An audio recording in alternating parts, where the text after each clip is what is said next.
Horizon 4! It's that time again. There was a live stream today. I'm going to give you the rundown of everything. If you're new here, make sure to hit that subscribe button because every single week, for 2 more weeks, they're going to be releasing new gameplay and I'm going to break it down for you every single time and show you everything you need to know. 12 off-road body kits. New body kits we mentioned last time.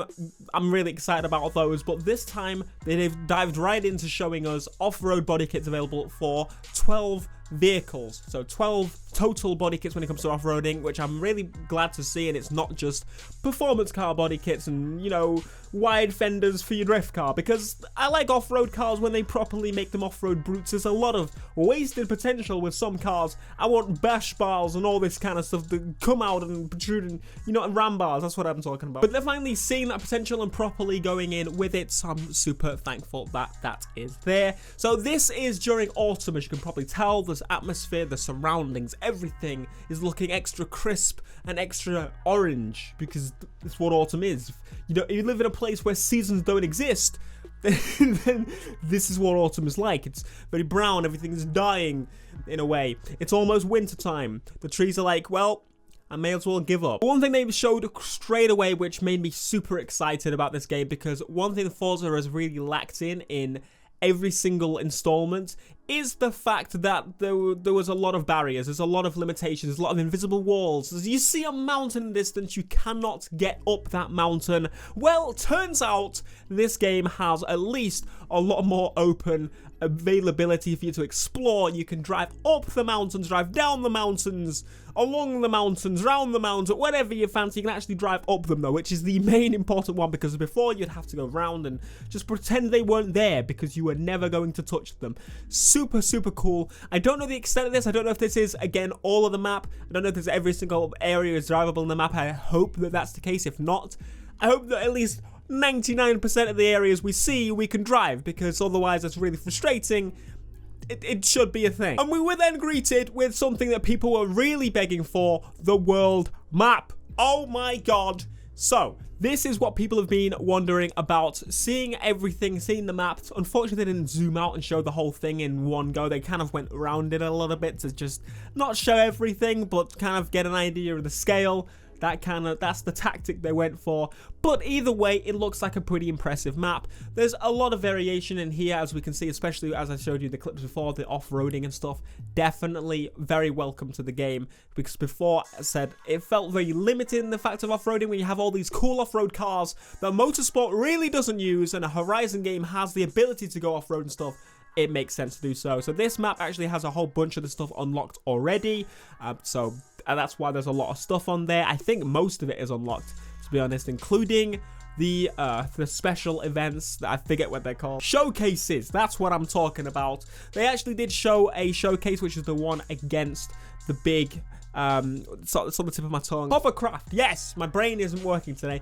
It was against the hovercraft, a absolutely humongous hovercraft, the biggest hovercraft I've ever seen in my entire life, bigger than most tanks. It was huge, and I have to say, and jump in and chime with my little bit of stuff here, scripted events like this, when it comes to racing against these things, I'm not particularly like, wow, this is the best thing ever, but I do like that they're there, break up the game a little bit. I wish there was more of like a story kind of side, whereas like the crew had these special missions, in where throughout some of the missions, all of a sudden there was a certain thing that happened, a cutscene, some kind of story element was added in. That would be super cool if there was a Horizon story element thrown in. I'd be super happy about that. But hey, we have these events for those that like them. I'm expecting better things, because this hovercraft straight away is a much better start than the blimp we went past at the end of the last game. So if you end on a blimp again, I am going to cry, because that was rubbish, mate. But one of the bits everybody wants to know about is the multiplayer. So the shared world, these people in this session right now are not joined in a club or a crew or whatever you want, or partied up or anything, or in co-op. They are playing on the multiplayer Horizon Life kind of multiplayer seamless world thing, where it comes up to 72 players. I've said in the past where it's not 72 players all at once, it's drop in, drop out, depending on where you are around the map. But it seems to work pretty darn well, because especially there's a lot more people compared to, say, the crew. There's a lot more people on screen, so the transition is probably going to be more smooth, kind of less noticeable, if you will, because as I said, on the crew, it's a very, very similar system, but that's only limited to about 8 players. And generally, it's shared with everyone, and your friends get priority over others, that sort of stuff, you know, the normal. You ghost if you're not in a group, as mentioned before. If you're in a group or a club, or not a club, sorry, if you're in a party together, you're in a co-op session together, if you will not ghost, and you'll be able to grief each other, which is what I'm gonna do. I want to do some grief. But one super cool thing is them showing offline to online. So the option for the offline is just go straight to solo, and you're playing literally offline. So if that's the way you're gonna be playing, it replaces it with drivatars. This game is not always online. You can play it offline or online, but if you're playing online, you're gonna get the best experience, obviously. And if you jump straight into online, there you go, your friends are back in, it drops you in a game. I imagine what it does is it looks for a game that has your friends or your club members in over randoms, and if there's no sessions with any of those people in, it will just drop you straight in to a free one. So obviously you need to be joining the Black Pants Club and joining me every single time. That might not be such a good idea, but it's alright because you can't grief me. Another cool thing is the photo mode now works in multiplayer. And it was a thing in, you know, other games, it's been done before, but something that's a little bit difficult about it is how do you get the best balance of it? Need for Speed, I think it was live, you didn't really have the camera freezing. In this game, you have the game freeze everyone exactly where they are. I'm wondering how it's going to work in the fact of if people leave the session, are they going to disappear? All this kind of stuff, I'm not exactly sure. I'm hoping that it's perfected and gotten right, because that's what seems to be the case with a lot of Forza things. Usually they perfect it and get it right. I'm hoping that when people leave the session, this picture, during someone taking a picture, it's still there. People ghost while other people are taking pictures. You can see that it says they're taking a picture above their car. So, you know, if the pants man is taking a thumbnail, actually it doesn't matter because you can't hit me anyway. So it's perfect all around. And as you play through the game, this is a cool menu that is show us through the game doing absolutely everything. You don't have to do everything if there's certain things you want to do. For example, if you're a racer, if you're off-roader, you're a drifter, whatever. There is different categories of progression, and you level up those things each time you go through. There is a lot of categories. Annoyingly, there's a mixer one, which, stop shoving mixer down me gob, please. But it's kind of what they do. They do every single Horizon game. I noticed they kind of drop something in, like the groove music was the last game. Yeah, that didn't last very long, did it? But I'm glad that they're opening the progression up, so you don't have to do this one thing to progress. You can do whatever you like, and in the end, you get to do whatever you want and you get rewarded for doing so. Now, one of the coolest additions to the game is Forzathon being a main component of the game, in where you jump into the Horizon life. You're just driving around, multiplayer FREEROAM with your friends, whatever, and then all of a sudden, an event pops up. A blimp is in the sky to show you where this event is. You all drive to this event and begins the Forzathon live. So these events throughout the world, no matter what session you're in, whatever, every single person playing the game will get this event pop up on the map. The exact same event. They happen every single hour. You don't have to participate. If you want to, you drive to the circle under the blimp. The events begin. We got some details on how these work. 15 minutes they usually have a timer for to complete 3 events.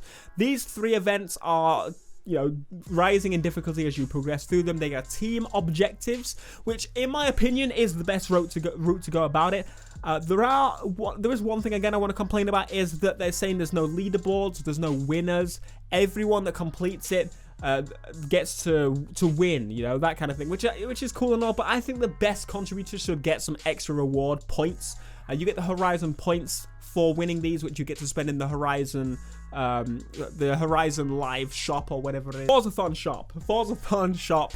Spend the points, or these things you can lock in the wheel spins too, which I think's, I hope some things are a little bit harder to get and you can't just spin for them, because that seems to me like a little bit of a unfair thing. Obviously, those people that are grinding, someone could just spin it and get the same reward, which I don't think is really that fair, but that's just my opinion on it. As I said, they take about 15 minutes to complete. Well, they have a 15-minute timer. It could take seconds. But it really reminds me of the speed list from Need for Speed Most Wanted 2012, which was the peak of Need for Speed Most Wanted multiplayer. Although I dislike that game, the setup of the multiplayer was really, really spot on. They did a great job on that.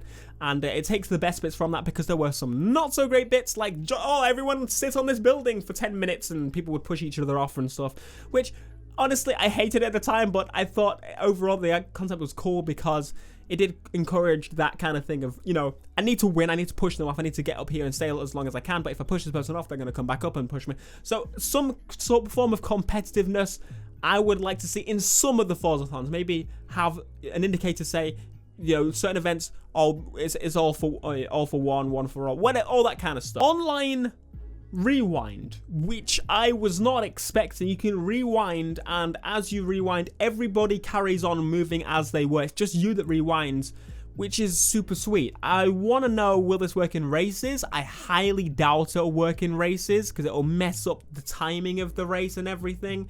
But it worked in the FREEROAM, which is a fantastic step up from the last game where I didn't have it whatsoever. The rewind is a very useful feature and a staple thing of Forza, and Forza kind of needs it. Otherwise, it's like, well, this is not Forza, is it? So, what? And finally, you can switch cars absolutely anywhere. You can just pause the game, switch. You could do it in the last game, but it's now less hidden. You don't have to pay for it, which at first I was like, but hopefully they've got the currency and everything balanced out right in this game as to where it not being charged isn't much of an issue, because this type of thing, and where they've got Forzathon live, some events are going to need drift cars, some events are going to need drag cars, some events are going to need this, that, the other, so it's a good thing that we can actually switch wherever. Motorways are here in the game. They have the average speed cameras above them, which is pretty sweet. They have the signs, the really old signs that sometimes flash at you to drive past. They're constantly overhead, say 60 is the speed limit, which is definitely not what the speed limit is, which is rather confusing, but I guess congestion. At least you say congestion. There is no traffic whatsoever in this whole gameplay. I imagine this is because of multiplayer, but either way, where's the traffic? It's a motorway. There should be a lot of traffic. I imagine playing solo, you'll see more, but at the same time, there should be more traffic. This again is an early build, but come on, man, where is the traffic? We need the traffic. Deforming Mod is another category to talk about. I was hoping again that this area would be much more useful. How this works is you just drive along it and it indents and shows you where you've been, just like tread marks on a road or something, which is a super cool thing that not many games do. But at the same time, it's a little bit annoying in the fact that it doesn't actually affect the suspension or anything on the tires or anything. I wish that as people kept going through it, I know we're far away from the technology of being able to do this because the hardware of the consoles is really not that great, but I hope that one day we get to a point in where Forza and other games do this, and where it indents, and once it's indented, you can drive over it and it really affects the suspension of the cars. But that is pretty much everything we were shown in this stream. Hopefully you enjoyed it.